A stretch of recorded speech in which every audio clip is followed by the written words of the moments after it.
Comic books are filled with beautiful artwork and captivating stories where readers take pleasure in flipping the pages to see what's coming next. Every panel or splash page is a work of art, but it also has to tell a story, and not every one of them can stop a reader in their tracks. Reading a comic and coming to a splash page or final panel that makes you want to stop for a moment, not wanting to turn the page to see what happens next, is pretty rare. After all, the story has to be particularly amazing to get to that point, and not every comic qualifies. The ones that do often make up some of the best stories in the medium, and when you get to a page that causes you to stop for a moment, you're probably holding one hell of a book. These panels and splash pages feature points in the story that make the reader hesitate, if only for a moment, because turning that page might mean your favourite character isn't going to survive beyond it. I am Kirsten from What Culture Comics, and these are 10 comic panels where you really didn't want to turn the next page. Number 10, to poo or not to poo? That is the question. Brian K. Vaughan and Fiona Staples created a masterpiece of science fiction with their beautifully written and gloriously designed world of Saga. The books feature a story about two star-crossed lovers who find each other amidst a war between their species. They had a child together, which is against the law and also taboo. The bulk of the story involves their flight from the bounty hunters chasing them while trying to raise their daughter throughout a chaotic and crazy series of adventures. The characters and worlds created by Staples' brilliant illustrations are absolutely gorgeous, and they help to evoke an emotional response from the reader. Of course, you have to read the books to truly understand how amazing they are, which means picking up the first issue. Once you do that, you'll open the book to find a splash page of one of the characters saying, I feel like I'm... Okay, so you've just opened the book to see that, and the look on her face doesn't exactly compel you to turn the page to find out if she was in fact taking a dump. Not turning the page would be a mistake for all the reasons mentioned above, so gather your strength, flip that page, and dive into the world of Saga. You won't regret it. Number 9, ELECTRA meets her fate in Daredevil, number 181. When Frank Miller created ELECTRA in the pages of Daredevil, he made a character the fans immediately loved. Little did the fans know, but Miller had a plan for ELECTRA all along, and it was the one that ended with her and Matt Murdock sipping lemonade on a porch swing in Queens.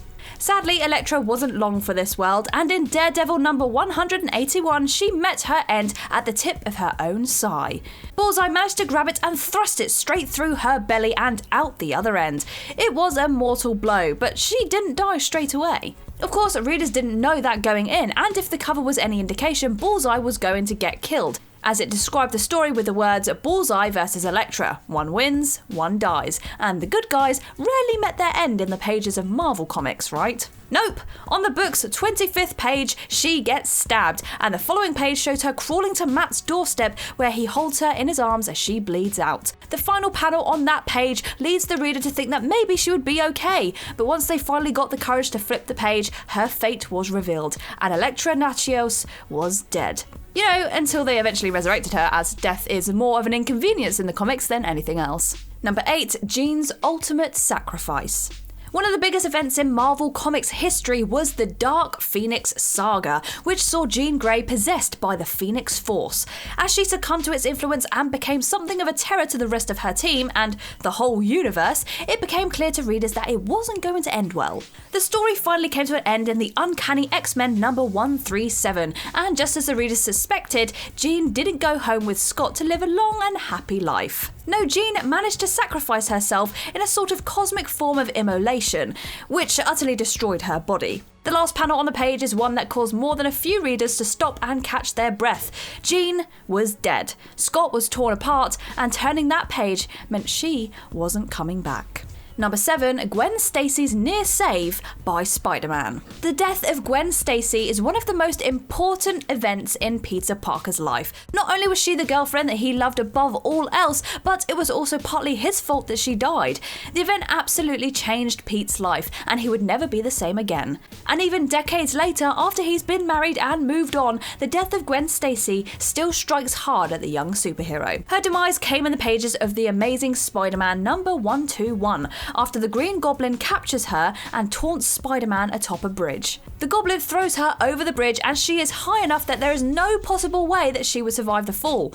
Peter doesn't hesitate, and thanking his Spidey powers for giving him the ability to fire some webbing to catch her, the Lion grabs the young woman by the legs, halting her fall. If you were paying attention, the panel before the last one shows a small onomatopoeia of the word snap. If you caught it, then you knew her neck snapped right when the Lion was caught. And as he's pulling his beloved back to safety, turning that page meant Spider-Man's life would never be the same again.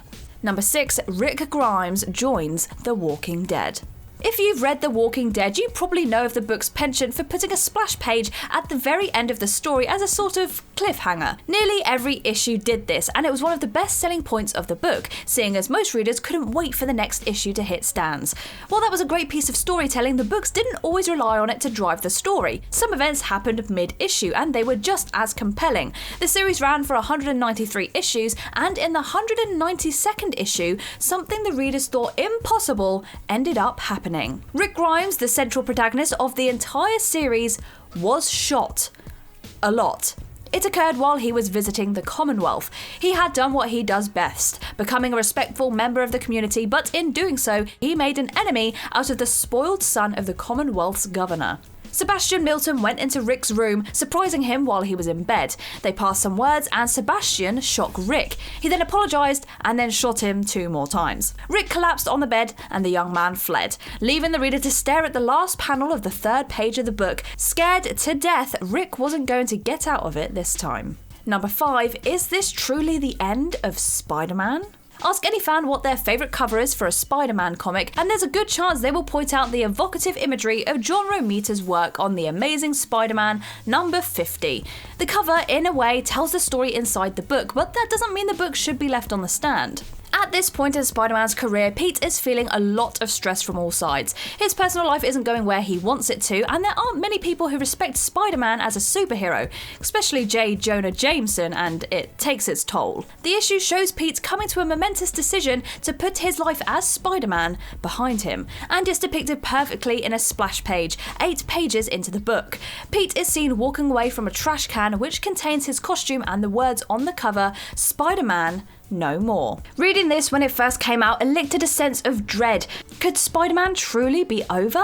Was Marvel going to cancel the book after 50 issues? Turning the page meant finding out how it plays out, and that meant hesitation for a lot of readers. Number 4, Wolverine finally pushes Magneto too far. Magneto was the first foe the X-Men ever fought, which means he's been around as long as the mutant team. He has a long and complicated history with Professor Charles Xavier and his band of merry mutants, but he's never really crossed the line and done major damage to any of them. He could though. He's an Omega level mutant after all, and his ability to manipulate the magnetic field doesn't just mean that he can move metal about at will. He can create objects out of thin air, stop a person's brain from sending signals, and get truly brutal if he wanted to. Why then had he never used his amazing powers against Wolverine? For years, Wolverine was running around with a metal-coated skeleton, and Magneto never went so far as to do anything to the Canadian mutant outside of stopping him in his tracks every once in a while. Eventually, Magneto was pushed beyond his limit, and he opted to pull the adamantium from Wolverine's body, and the stress it caused nearly cost him his life. Seeing this panel was one of the most difficult things to look at for fans of Wolverine, as it meant the thing that kept him from being killed by pretty much anything was gone. It would be years before Wolverine was restored, but you had to flip the page to keep reading and find out what became of him in this issue before you could get to that point, and it wasn't easy. Number 3, Laurie and Judith join The Walking Dead. If this list were limited to panels and splash pages of only The Walking Dead, it wouldn't be so hard to find examples as it would be to cut them down to 10. The series wasn't afraid to do horrible things to its characters, but until this issue, it wasn't wrong to consider the members of the Grimes family safe. While at the prison, the group had set up defences and were making their stand, but Rick's wife Laurie wasn't exactly a combatant, as she had to keep Judith safe. While holding the infant child close to her chest, things got ugly. The page turned to this splash in the middle of the book, and sure enough, Laurie got blasted from behind with a shotgun. The round went through her and came out the other side of Judith. With that single pull of the trigger, Laurie and Judith were gone. This page was unsettling for a number of reasons, as nobody likes to see an infant blasted with a shotgun, but The Walking Dead never pulled its punches. The Grimes family was no longer safe, and anything could happen. Turning the page meant that these two were gone for good, and that was more than enough to give the most avid of Walking Dead readers a pause. Number 2. The Breaking of the Bat. Batman has been kicking butt and taking names for decades, and he always seems to go up against villains that he could beat. Whether he proves someone's guilt via his incredible detective skills or he beats someone up while they were committing a crime, Batman always seemed to come out on top.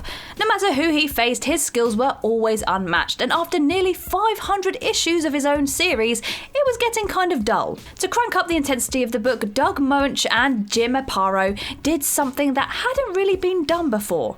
They broke the bat. When the reader flipped the page to number 20, they saw Bane beating the crap out of Batman, and after getting him in his arms, the reader turned the page to find this splash, and the unthinkable actually happened. Batman had his back broken by Bane, who easily cracked the Dark Knight over his knee. Was he going to be replaced by another hero, or was DC killing him off for good? Turning the page might tell you, but doing so hurt just about as much as this cracked must have hurt the bat. Number 1. The Final Fate of the Flash. The most important event to disrupt this DC universe was the Crisis of Infinite Earths. The event was designed to completely overhaul the DC universe, which had become bloated with multiverse realities, making it difficult to manage and follow. In the 8th issue of the series, something unthinkable happened to one of the most beloved characters in all of the DC comics. Barry Allen, the fastest man alive, had to run faster than he'd ever run before, or the Anti-Monitor would have destroyed the multiverse. Barry ran so fast that he managed to outrun an energy beam, which resulted in its destruction, but it also prematurely aged him.